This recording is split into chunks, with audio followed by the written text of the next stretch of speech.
I am not a yes sir. Just because you're a lot younger than me, you know, and I'm an old dude, you don't say yes sir. I'm Bill. Sir. Her dad would be there. She didn't say yes sir. Yes, Bill. My dad's name's Bill too. Can I say yes, Bill?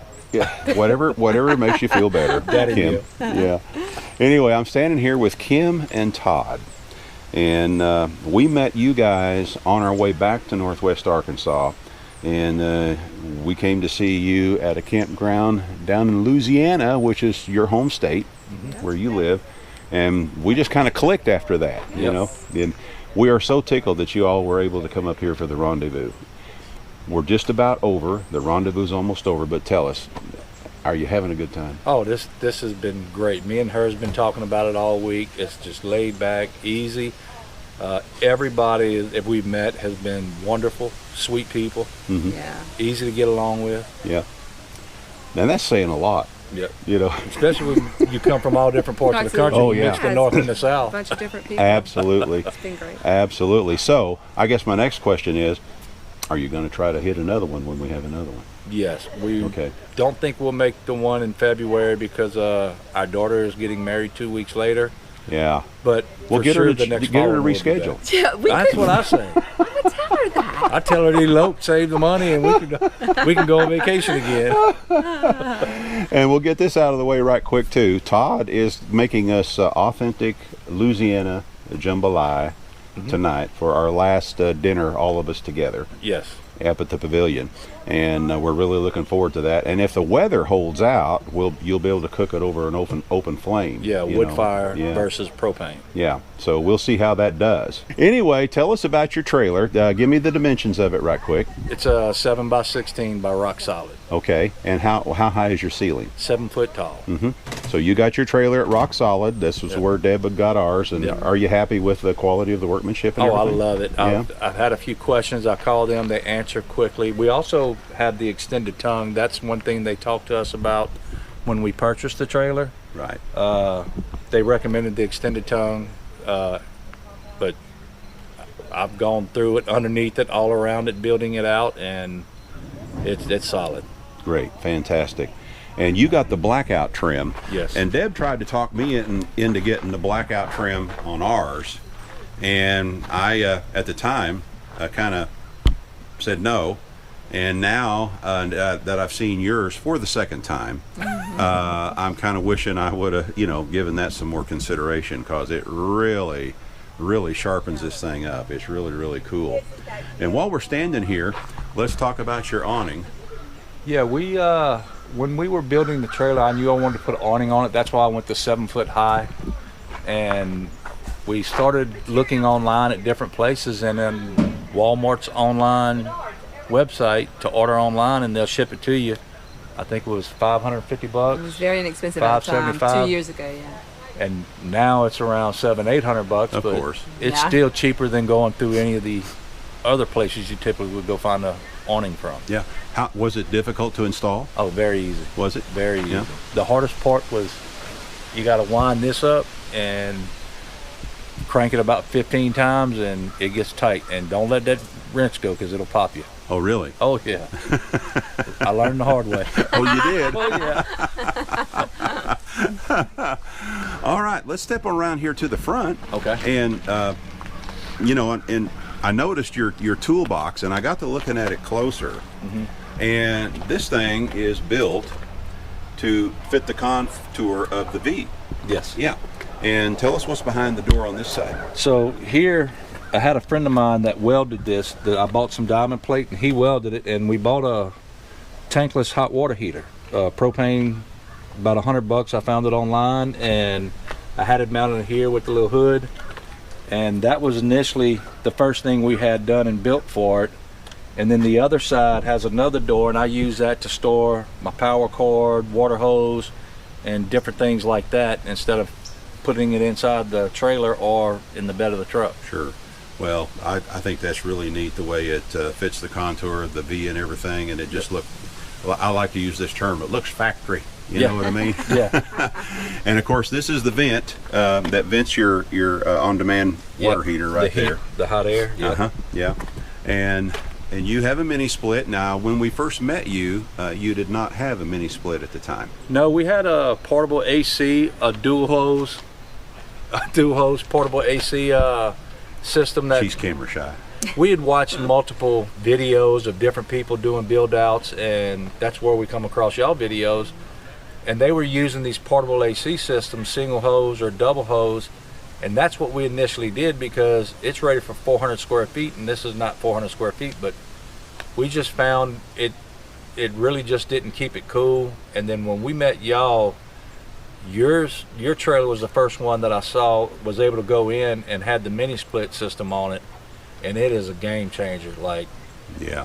we had seen others, but we didn't see other videos that went in great depth. Your videos went Yes. into great depth on how to, and we were nervous about making that plunge, so we just waited till you did it.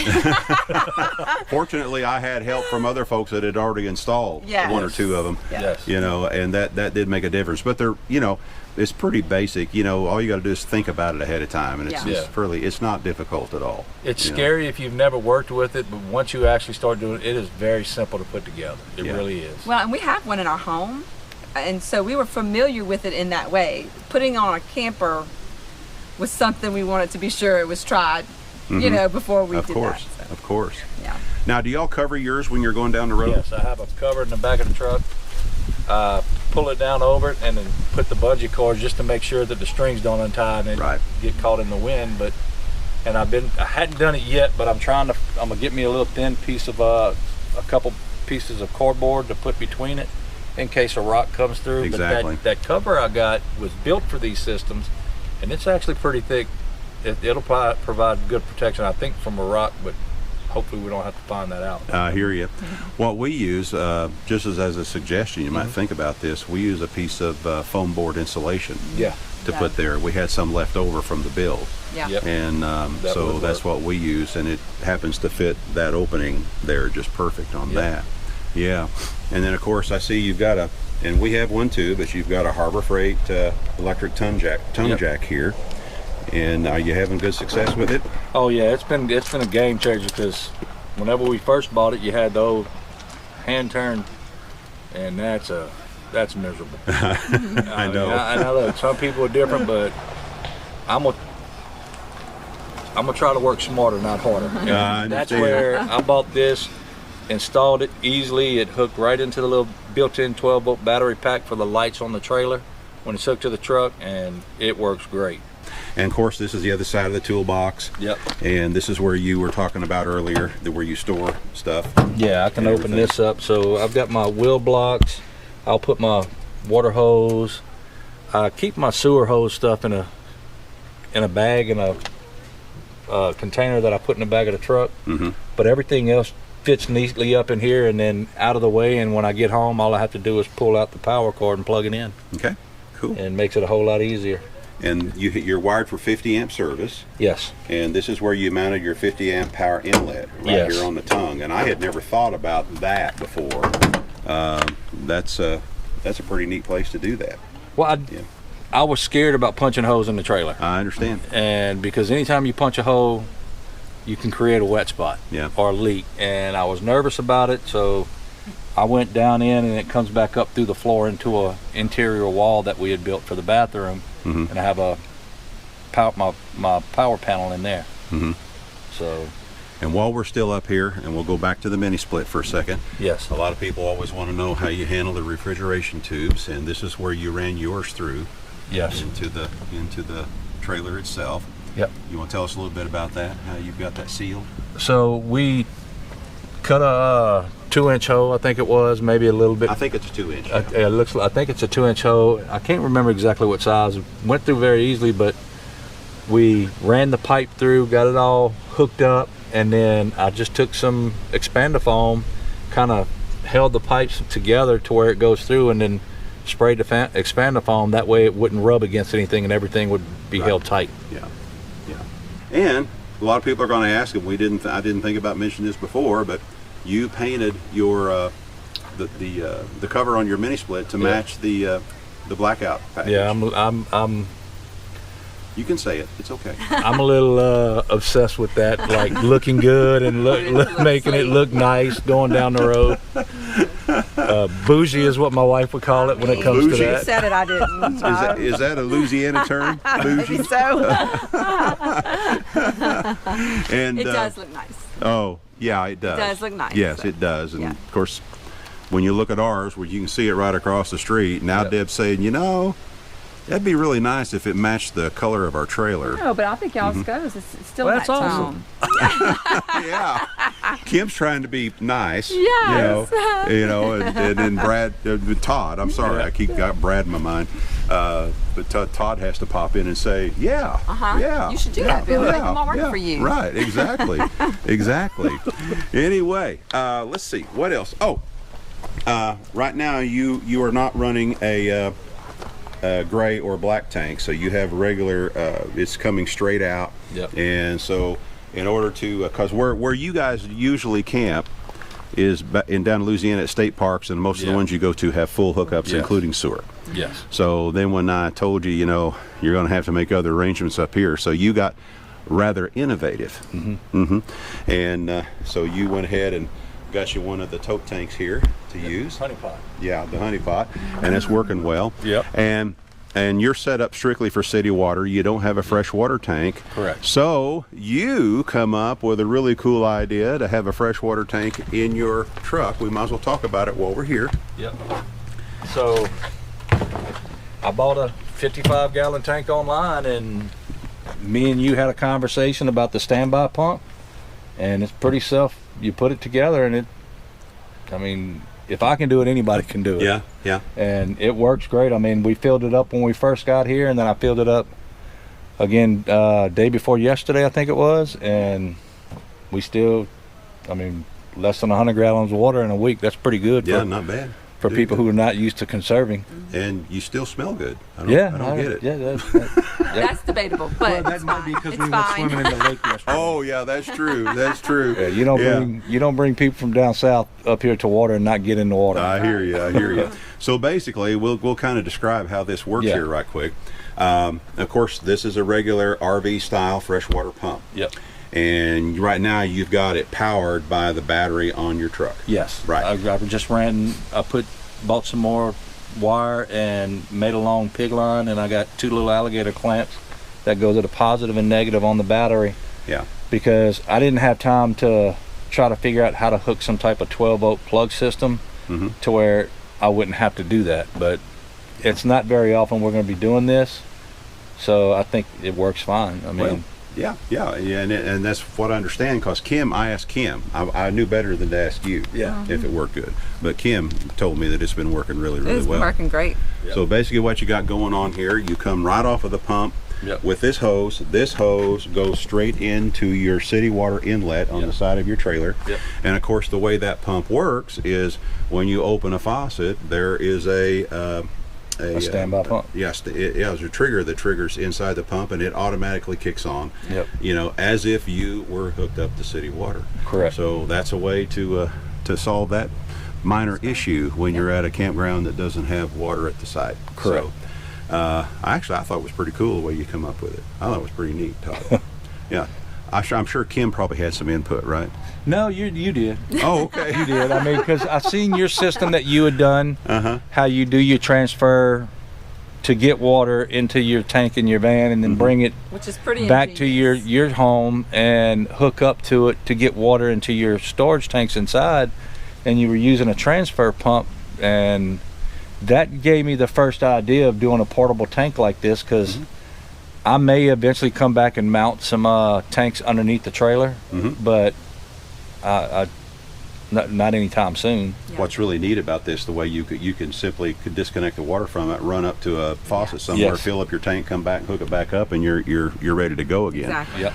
Well, I think it's time we went inside. Okay. But one more thing, and I forgot to mention this. I'm sorry, I'm kind of bouncing around here. No, we're not standing by each other. It's our. Come on over here. Yeah, get over here. Come on over Get here, over here, girl. Get over here. And in fact, this is a better way to do this here.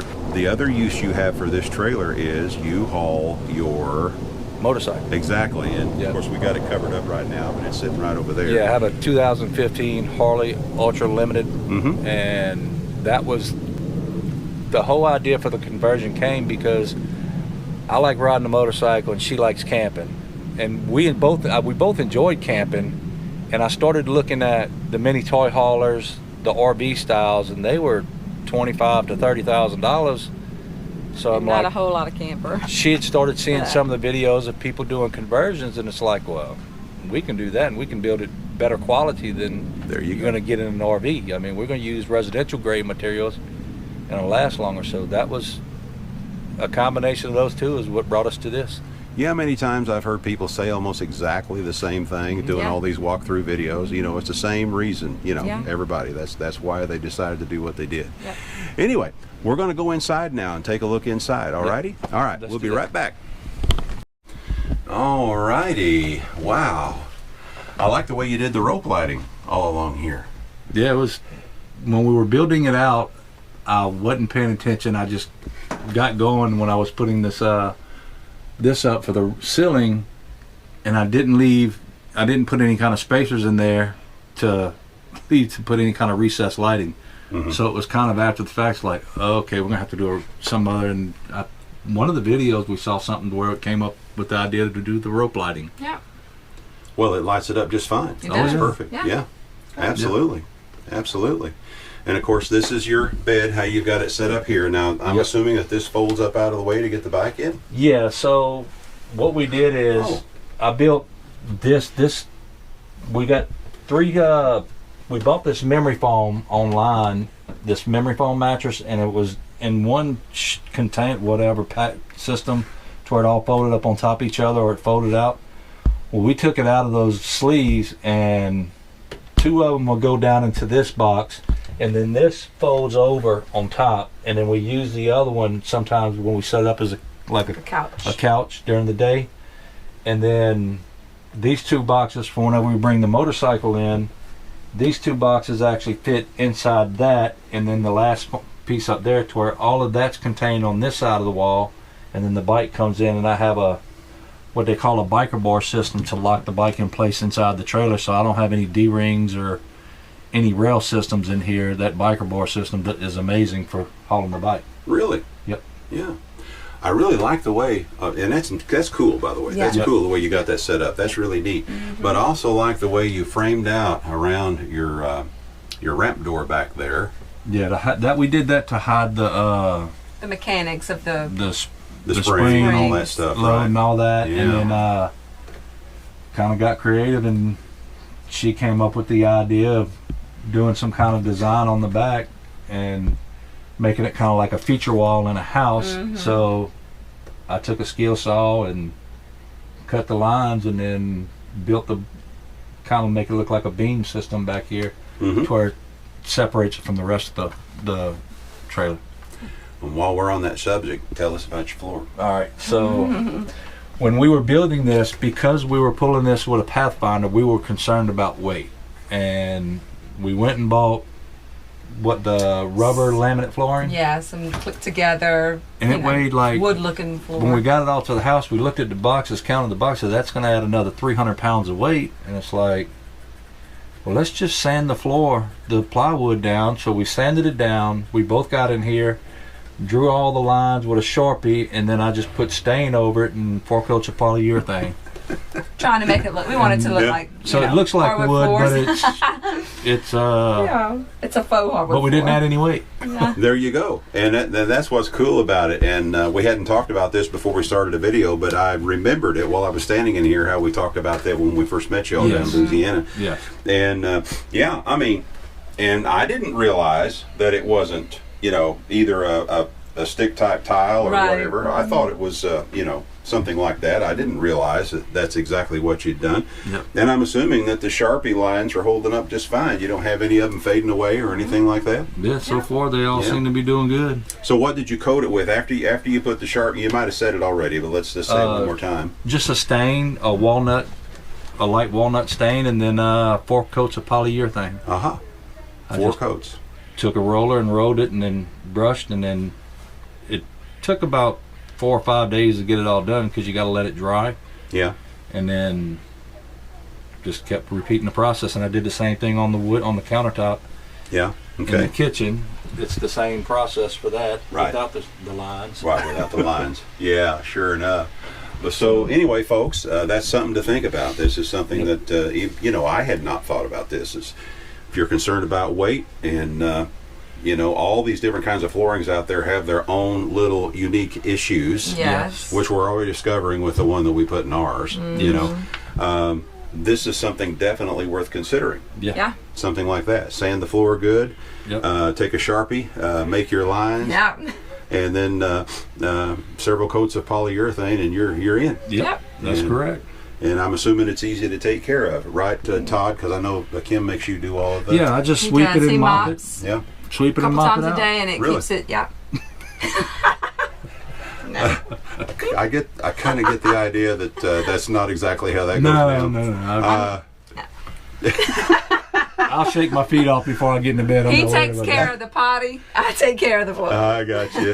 Well, now as far as you're concerned, that's probably a fair trade. I'm thinking so. Yeah, I think so. Me too. I think it's fair. Anyway, and of course, I'm assuming that's a closet right Yes. there. Yes. Okay. So we built this, and we'll open it. Sure. We have our clothes. Kim is great at watching YouTube videos and things like that of coming up with neat ways to store stuff in a tight area, and that's a shoe rack that we hung, and then we can hang a few clothes over. Plus, we also have this right here, and you can hang from Yeah, that. I use a lot of the shoe racks on the insides of the doors. Just The little shoe bag. Yeah, take advantage of all the space. And then we did that one, and then we also have two more. They're the same thing, but two more cabinet spaces to put more stuff into. Yeah.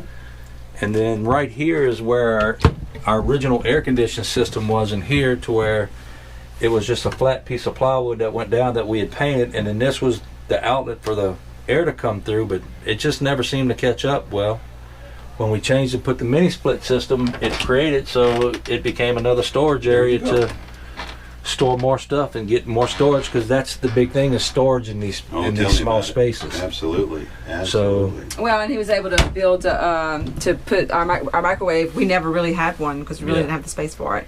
But he was able to create an area for our microwave as well. Fantastic. Yep. Fantastic. And then, how big is your fridge here? You know, Oh, I don't remember. I'm gonna guess it's around a 7 cubic foot. It's from Lowe's. I do know that. But it keeps everything you need to keep in there. Yeah. Yes, and I like that he built it up, so it's up and easy to access than, a smaller fridge that we have to dig into down. So this worked out really good as far as a small space.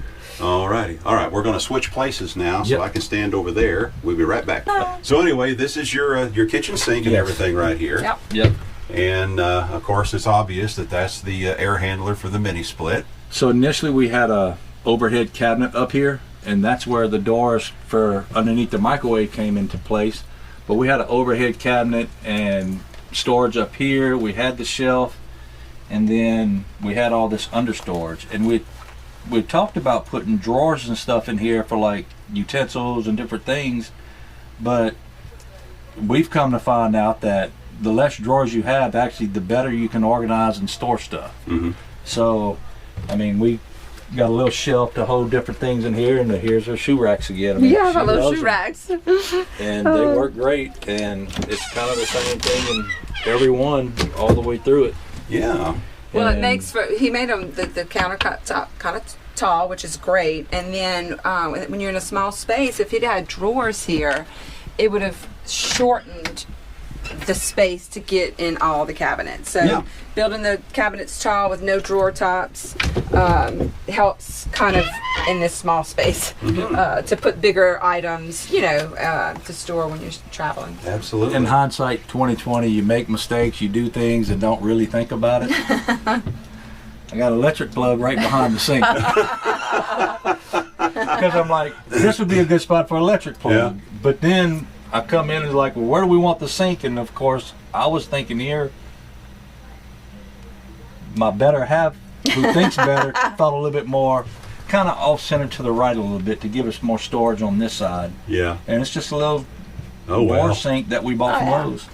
Oh well. Yeah, Yep. it works. We make it work. It works. You just deal with it and move on. That's all you can do. That's right. All right, Todd had to run upstairs up into the other section to get the jambalaya started. Yes. So Kim gets to finish this out with us, and all we have left to talk about now is the bathroom. Yep. Right? Yes, sir. And do we have the lights on in there Oh, so let me we can turn see? on. Yep, we got a little fluorescent light, Oh, lights it yeah. up like. Wow, I didn't realize how much that light lit it up. But yeah, F-Flat gets with the program. And I know your shower is a 32 by 32. Yep. And it was a shower kit that you got at what, Home Depot or one of those places? Yeah. Yep, just popped it in. Yeah. A camper style toilet and a medicine cabinet. And of course a medicine cabinet with a mirror on it there. And I'm hoping I'm standing just right so they don't see me in the mirror there right quick. But anyway, Kim, and I've already told Todd this, but your creation here is just absolutely gorgeous. Aww. It's really neat, and all the stuff y'all came up with, and as we all know, it's a learning process. It is a learning process. That's all there is to it. But we're going to go ahead and sign off for now. This is Bill and Kim. Well, let's do this again. This is Kim. Yes. And Bill. Minus Todd. Minus Todd. For now. But he's making us something really good to eat tonight. Yes, Yeah, that's absolutely. Right. And so we're going to say, we're not camping. We're living. Absolutely. Thank you so much. Thank you. Bye-bye.